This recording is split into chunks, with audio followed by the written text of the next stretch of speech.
تعالى وبركاته. أعوذ بالله من الشيطان الرجيم. بسم الله الرحمن الرحيم. الحمد لله رب العالمين، والصلاة والسلام على أشرف الأنبياء والمرسلين سيدنا محمد وعلى آله وصحبه أجمعين. اللهم رب اشرح لي صدري ويسر لي أمري واحلل عقدة من لساني يفقه قولي، ولا حول ولا قوة إلا بالله العلي العظيم. اللهم انفعنا بما علمتنا وعلمنا ما ينفعنا وعلمنا ما جهلنا وذكرنا ما نسينا. InsyaAllah kita sambung balik pengajian kitab yang berkait dengan ibadat puasa yang dikarang oleh Syekh Al-Allamah Muhammad Hashim Al-Majdhub Al-Rifa'i Al-Husaini rahimahullahu subhanahu wa ta'ala wa nafa'ana Allahu bi'ulumihi fid darain amin.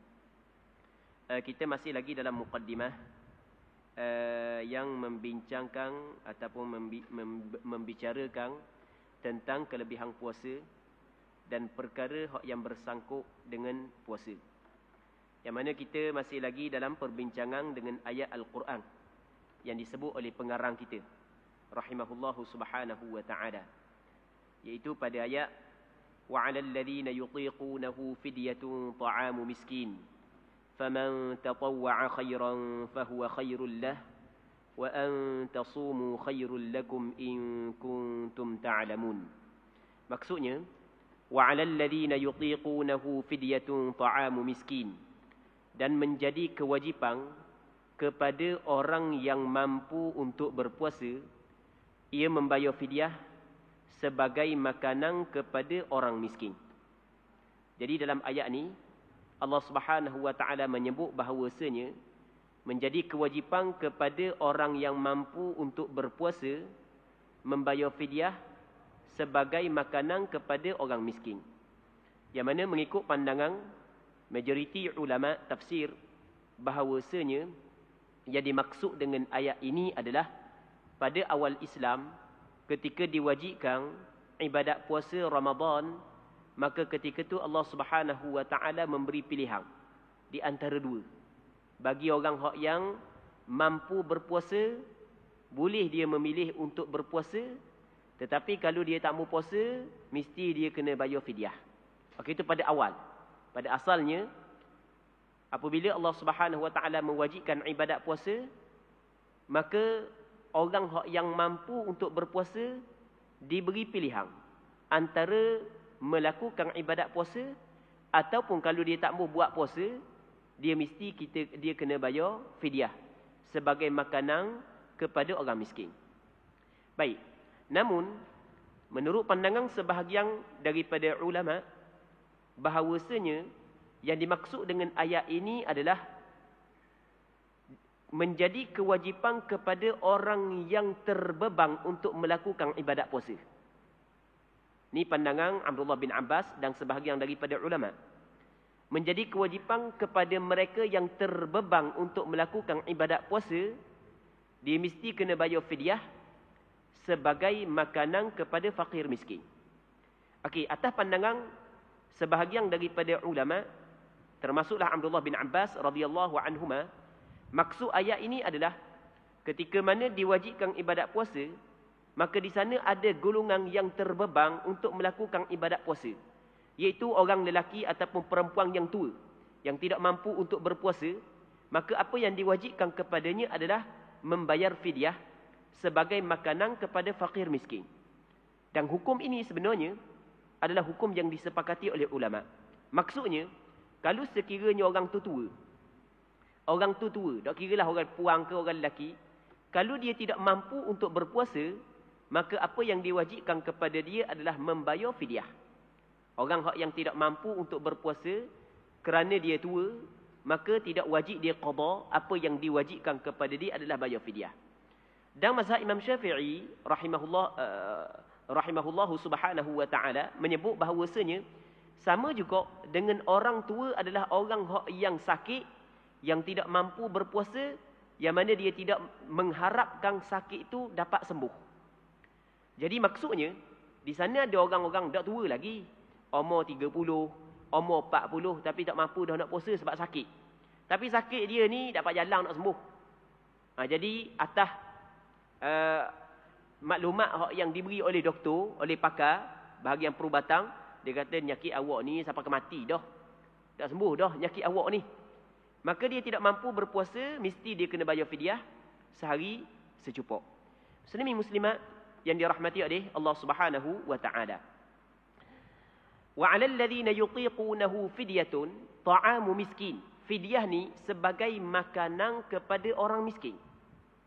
Maka daripada perkataan makanan kepada orang miskin, majoriti ulama termasuklah pandangan mazhab Imam Syafi'i, mereka berpandangan bahawasanya fidyah mesti berbentuk makanan. Tidak boleh bayar fidyah melalui wang, melalui ringgit, melalui nilai, tidak dibolehkan. Ini pandangan majoriti ulama. Termasuklah pandangan mu'tamad dalam mazhab Imam Syafi'i. Kerana Allah Ta'ala kabur dalam Quran, wa 'alal ladzina yutiqunahu fidyatun ta'amu miskin. Ta'am makna makanan, jadi mesti kena keluar makanan. Namun di sana ada pandangan sebahagian daripada fuqaha, iaitu di dalam mazhab Hanafi, mereka berpandangan bahawasanya boleh bayar fidyah dengan wang ringgit. Jadi kesimpulan, dalam masalah bayar fidyah dengan makanan, hak tu tidak berlaku perbezaan di kalangan ulama. Sepakat ulama mengatakan memadai dan sah. Namun kalau mengeluarkan fidyah dengan wang ringgit, dengan duit, kalau cakap kita dengan duit, bayar dengan duit, maka ulama berbeza pandangan. Ada pandangan yang mengatakan sah, ada pandangan yang mengatakan tidak sah. Jadi boleh bertaklid ataupun mengambil pandangan mazhab Hanafi yang membenarkan bayar fidyah dengan duit. Boleh, tak ada masalah. Tapi sebaik-baiknya ketika kita melakukan ibadat, biarlah sepakat ulama mengatakan ibadat kita tu sah. Dalam kaedah fiqh menyebut al-khuruju minal khilafi mustahab. Keluar daripada khilaf adalah perkara yang perkara hak yang dituntut, perkara yang digalakkan. Ta'amu miskin, menjadi makanan kepada miskin.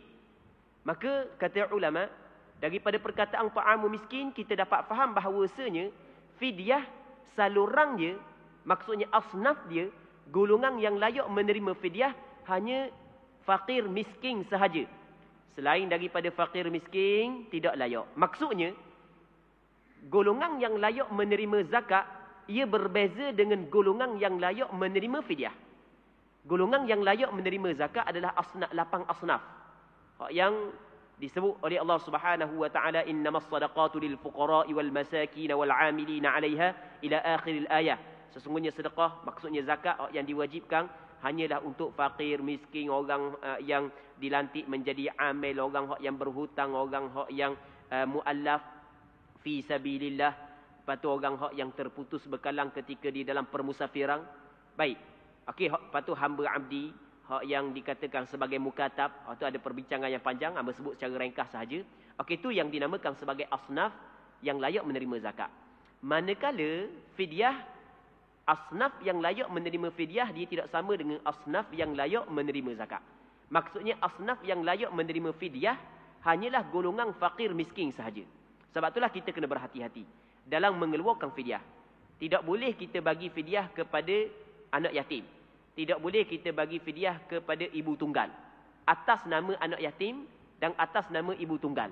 Kerana anak yatim dan ibu tunggal dia tidak termasuk dalam asnaf yang layak menerima fidyah. Melainkan kalau anak yatim tersebut adalah fakir miskin, ibu tunggal tersebut adalah fakir miskin. Itu kita kena faham. Jadi tidak boleh kita bagi fidyah kepada anak yatim atas nama dia anak yatim. Tidak boleh kita bagi fidyah kepada ibu tunggal atas nama dia ibu tunggal. Kerana anak yatim dan ibu tunggal, ia bukanlah asnaf yang layak menerima fidyah. Yang layak menerima fidyah adalah fakir miskin. Kalau anak yatim, ibu tunggal tu fakir miskin, baru boleh kita bagi. Tapi kita bagi saat itu bukanlah kerana dia ibu tunggal, bukan kerana dia anak yatim, tetapi dia adalah fakir miskin. Itu kita kena faham. Sebab anak yatim dia bukan asnaf. Kadang-kadang anak yatim tu kaya lebih daripada kita lagi. Dah ayah dia mati tinggal banglo 8 hotel. Sebagai contoh. Tanah tak tahu banyak mana. PT dalam bank banyak mana tak tahu. Orang yang nak keluar zakat 100,000 pun tak ada dalam bank. Contoh. Dia juta ada. Kadang-kadang banyak daripada kita lagi. Itu kita kena berhati-hati. Jadi dalam masalah kita nak mengeluar fidyah ke, nak mengeluar zakat ke, dia anak yatim dengan ibu tunggal bukanlah orang hak yang layak menerima zakat atas nama dia ibu tunggal dan nama dia anak yatim. Melainkan kalau dia ada padanya sifat-sifat yang layak menerima zakat ataupun layak menerima fidyah, barulah boleh kita bagi zakat dan fidyah kepada dia. Muslimin muslimat yang dirahmati oleh Allah Subhanahu wa taala. Seterusnya Allah Subhanahu wa taala sebut lagi, faman tatawwa'a khairan fahuwa khairul lah. Sesiapa hak yang rela hati untuk melakukan kebaikan dengan maksud adalah dia mengeluarkan fidyah lebih daripada apa yang diwajibkan. Apa yang diwajibkan adalah sehari secupuk. Secupuk lebih kurang dalam 600 gram. 600 gram maksudnya lebih daripada setengah kilo lah secupuk. Sehari 600 gram. Lebih kurang dalam RM2 lah nilai yang lebih kurang gitulah. Nak tengok harga beras ha. Jadi dia nak bayar lebih daripada apa yang diwajibkan kepada dia. Itu maksudnya faman tatawwa'a khaira. Jadi sepatutnya 600 gram je tapi nak 5 kilo untuk sehari. Tak ada masalah. Faman tatawwa'a khairan fahuwa khairul lah. Maka itu sebenarnya lebih baik baginya. Maksudnya ketika kita diwajibkan kadar tertentu, contoh sehari 600 gram, 2 hari sekilo lebih 1.2 kilo, ataupun kita kata kalau 10 hari lebih kurang dalam 6 kilo, lebih kurang. Tiba-tiba dia nak mengeluarkan lebih daripada apa yang diwajibkan kepada dia. Maka Allah Ta'ala kata, fahuwa khairul lah. Itu sebenarnya lebih baik baginya. Semakin banyak orang yang mau keluar, semakin baik bagimu. Jadi walaupun apa yang diwajib hanya sekadar 1 cupuk sehari, bagi orang yang tinggal puasa yang tidak mampu untuk qada balik, orang tua, orang yang sakit yang tidak diharapkan sembuh. Tetapi kalau dia mengeluarkan fidyah lebih daripada qada yang diwajibkan, itu adalah lebih baik baginya. Walau bagaimanapun, wa antasumu khairul lakum. Tetapi mereka itu berpuasa, kamu berpuasa, hak itu adalah lebih baik bagi kamu in kuntum ta'lamun, sekiranya kamu tahu. Memang pada awal Islam diberi pilihan di antara nak puasa ataupun nak bayar fidyah. Boleh, ada pilihan. Tetapi hak yang paling baik bagi kamu, kalau sekiranya mu nak tahu, kalau sekiranya mu tahu adalah mu memilih untuk berpuasa berbanding dengan bayar fidyah. Muslimin muslimat yang dirahmati oleh Allah Subhanahu wa taala. Seterusnya Allah Subhanahu wa taala berfirman lagi, Syahrul Ramadan alladhi unzila fihi al-Qur'an hudan lin-nasi wa bayyinatin minal huda wal furqan. Syahrul Ramadan maksudnya bulan Ramadan. Bulan Ramadan. Dia bulan Ramadan, muslimin muslimat yang dirahmati oleh Allah Subhanahu wa taala, ia adalah bulan yang ke-9 daripada bulan-bulan orang Arab.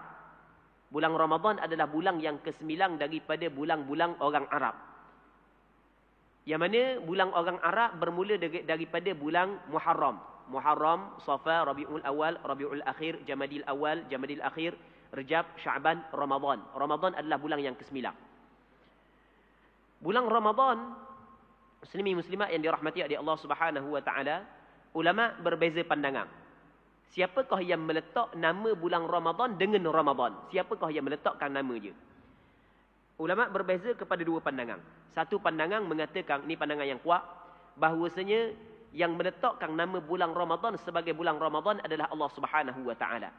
Maka nama-nama bulan ni dia termasuk dalam benda tauqifiyah, benda yang datang daripada Allah Subhanahu wa taala. Allah Taala yang meletakkan nama bulan tersebut sebagai nama dia bulan Ramadan, dan Allah Taala khabar kepada Nabi Adam alaihi salam. Allah Taala ajar kepada Nabi Adam alaihi salam. Wa 'allama Adam al-asma'a kullaha. Allah Taala mengajar kepada Adam segala nama secara keseluruhan. Atas pandangan sebahagian daripada ulama, antara nama yang Allah Taala ajar kepada Nabi Adam adalah nama kepada bulan Ramadan. Syahr Ramadan alladhi unzila fihi al-Quran. Bulan Ramadan adalah bulan yang diturunkan di dalamnya Al-Quran.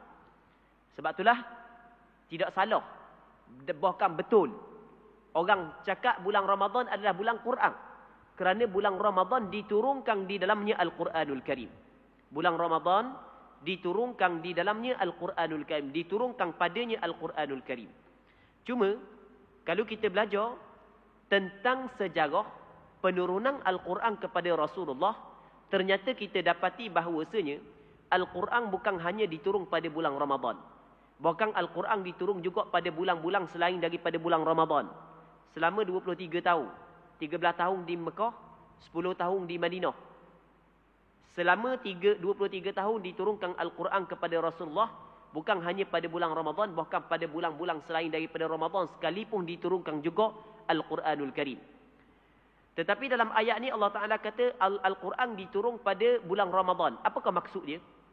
Maka ulama' menyebut bahawasanya yang dimaksud Al-Quran diturun pada bulan Ramadan adalah dua. Yang pertamanya Al-Quran diturunkan daripada Lauh Mahfuz kepada Baitul Izzah, berlaku pada bulan Ramadan.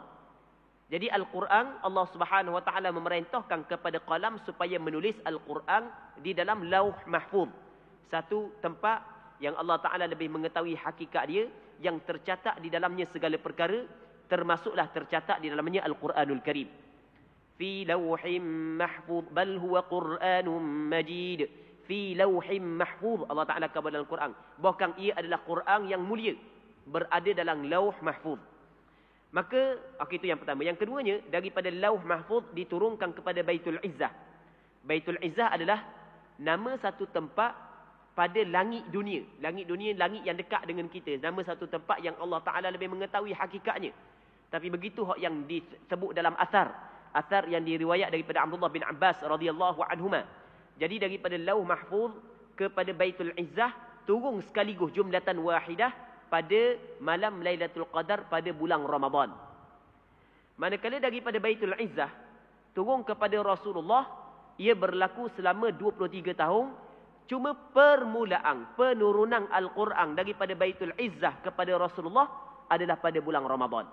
Jadi Al-Quran diturun pada bulan Ramadan dua. Yang pertamanya penurunan daripada Lauh Mahfuz kepada Baitul Izzah sekaligus berlaku pada malam Lailatul Qadar, malam yang penuh dengan keberkatan pada bulan Ramadan. Begitu juga daripada Baitul Izzah diturun kepada Rasulullah, permulaannya berlaku pada bulan Ramadan dan berterusan pada bulan-bulan yang lain sehingga Nabi sallallahu alaihi wasallam wafat, iaitu akhir sekali ayat yang diturunkan kepada Rasulullah, wattaqu yawman turja'una fihi ila Allah. Baik, sehingga Rasulullah sallallahu alaihi wasallam wafat. Jadi bulan Ramadan adalah bulan yang diturunkan padanya Al-Quran. Al-Quran adalah kalam Allah Subhanahu Wa Ta'ala yang mulia, yang diberikan kepada Rasulullah sallallahu alaihi wasallam, yang penuh dengan mukjizat, yang melemahkan lawan orang-orang Arab yang bijak pandai, ahli sastra, ahli bahasa, tidak mampu untuk mendatangkan kalam yang pendek seperti Al-Quranul Karim. Muslimin muslimat yang dirahmati oleh Allah Subhanahu Wa Ta'ala, Al-Quranul Karim inilah yang diturunkan pada bulan Ramadan. Yang mana Al-Quran hudal linnas, ia memberi petunjuk kepada manusia. Al-Quran, ia memberi hidayah kepada manusia, memberi petunjuk kepada manusia. Sebab itulah, sesiapa yang berpegang teguh dengan Al-Quran dan As-Sunnah, pasti dia tidak akan sesat selama-lamanya. Sebagaimana disebut oleh Nabi sallallahu alaihi wasallam dalam hadis yang diriwayat oleh Imam Malik dalam kitab Muwatta, kata Rasulullah sallallahu alaihi wasallam, taraktu fikum amrayn ma tamassaktum bihima lan tadillu abada. Aku meninggal kepada kamu dua perkara, selama mana kamu berpegang teguh dengan dua perkara ini, mung tidak akan sesat selama-lamanya. Yang pertamanya Al-Quran, yang keduanya sunnah Nabi sallallahu alaihi wasallam. Al-Quran adalah hudal linnas, memberi hidayah, memberi petunjuk kepada manusia. Wa bayyinatin minal huda, dan Al-Quran juga adalah bayyinat, menjelaskan, menerangkan, menunjuk daripada petunjuk. Maksudnya Al-Quran, dalam Al-Quranul Karim ada hukum hakam, ada hudud, ada batasan-batasan yang Allah Subhanahu Wa Ta'ala telah bataskan kepada hamba-hamba dia. Jadi Al-Quran ada bayyinatin minal huda, ada petunjuk-petunjuk ataupun penjelasan daripada petunjuk. Dalam Al-Quran ada perintah, dalam Al-Quran ada larangan, dalam Al-Quran diceritakan hukum hakam, dalam Al-Quran ada hudud yang ditetapkan oleh Allah Subhanahu Wa Ta'ala kepada manusia. Wal Furqan, dan dalam Al-Quran menjelaskan juga perkara yang membezakan di antara hak dan batil. Mana benda hak yang sebenar, benda hak yang palsu, disebut di dalam Al-Quranul Karim. Sebab itulah sesiapa yang berpegang teguh kepada Al-Quranul Karim, pasti dia tidak akan sesat selama-lamanya. Pasti dia akan berada di atas jalan petunjuk, Muslimin muslimat yang dirahmati oleh Allah Subhanahu wa taala. Seterusnya Allah Subhanahu wa taala berfirman lagi, "Faman syahida minkumus syahra falyasumhu." Barang siapa yang hadir di kalangan kamu. Maksudnya hadir di sini adalah ketika masuk satu Ramadan, ketika kelihatan anak bulan Ramadan, dia berada di kampung, dia tidak bermusafir, maka hendaklah dia berpuasa. Maksudnya, menjadi kewajipan kepada orang yang tidak bermusafir, ketika dia berada di kampung, apabila masuk Ramadan, maka hendaklah dia melakukan ibadat puasa. Atas pandangan majoriti ulama, ayat faman syahida minkumus syahra falyasum, dia menasahkan ayat yang sebelum daripada ni. Sebelum daripada ni, apabila Allah Ta'ala mewajibkan ibadat puasa, Allah Ta'ala bagi pilihan. Orang yang mampu untuk berpuasa, boleh dia nak puasa. Kalau dia tak mau puasa, dia kena bayar fidyah. Tetapi, lepas daripada turun ayat, فَمَنْ شَهِدَ مِنْكُمُ الشَّهْرَ فَلْيَصُمْهُ, maka tidak ada lagi pilihan. Orang yang mampu berpuasa, kalau dia tidak bermusafir, kalau dia tidak sakit, maka tetap wajib dia kena berpuasa. Tidak ada pilihan untuk dia. Itu maksud faman syahida minkumus syahra falyasumhu. Sesiapa yang hadir, maksudnya dia berada di kampung, dia tidak bermusafir, ketika masuk satu Ramadan, maka hendaklah dia berpuasa. Diwajibkan kepada dia berpuasa. Tidak boleh dia berbuka kalau tak ada sebab-sebab keuzuran yang diizinkan oleh syarak. Jadi berpuasa pada bulan Ramadan, hukum dia adalah diwajibkan dengan kesepakatan ulama bagi orang yang cukup padanya syarat-syarat yang diwajibkan. Itu maksud faman syahida minkumus syahra falyasumhu. Wa man kana maridan aw ala safarin fa iddatun min ayyamin ukhra. Manakala mereka yang sakit ataupun mereka yang bermusafir, apabila cukup syarat-syarat dia, sakit cukup syarat-syarat dia, musafir cukup syarat-syarat dia, yang mana syarat musafir yang boleh berbuka kita bincang dah pada minggu lepas. Maka ketika tu diberi kepada dia pilihan antara berbuka ataupun dia nak berpuasa. Kalau dia memilih untuk berbuka, maka wajib dia kena qada balik pada hari-hari yang lain. Muslimin muslimat yang dirahmati oleh Allah Subhanahu wa taala. Yuridullahu bikumul yusra wa la yuridu bikumul usr.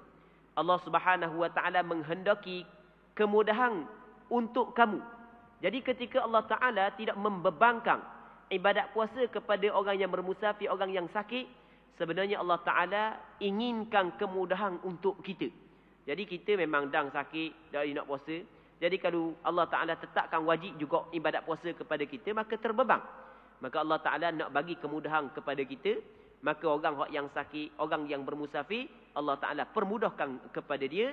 Allah Subhanahu Wa Ta'ala tidak mewajibkan kepada dia ibadat puasa.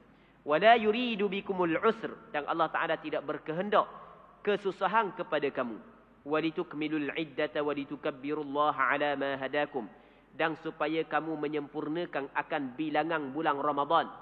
Jadi bulan Ramadan mungkin 29, mungkin 30. Jadi kita kena menyempurnakan ibadat puasa di dalam bulan tersebut. Walitukabbirullaha ala ma hadakum, dan supaya kamu bertakbir kepada Allah, memuliakan Allah, membesarkan Allah. Apabila selesai kita berpuasa, masuk je malam raya, apa yang dituntut kepada kita adalah kita bertakbir. Allahu akbar, Allahu akbar, Allahu akbar. Ini tuntutan. Antara dalilnya ni, walitukabbirullaha ala ma hadakum. Di atas kerana apa yang Allah Ta'ala, kerana Allah Ta'ala telah memberi petunjuk kepada kamu. Jadi kita mampu melakukan ibadat puasa, ia adalah anugerah daripada Allah. Ia adalah hidayah daripada Allah. Maka apabila ia adalah anugerah dan hidayah kepada Allah, setelah daripada kita selesai melaksanakan ibadat puasa dengan sempurna, apa yang dituntutkan kepada kita adalah mesti kita kena membesarkan Allah dengan bertakbir. Bertakbir, masuk je malam raya, sunat kita bertakbir. Takbir mutlak kalau raya puasa. Takbir mutlak ataupun takbir mursal, tanpa dikaitkan dengan sembahyang. Di mana saja kita berada, kita kena bertakbir. Dalam kereta ke, luar kereta ke, patah ke, dalam rumah ke, pasar, kita kena takbir. Biar riuh dengan takbir kepada Allah Subhanahu wa taala.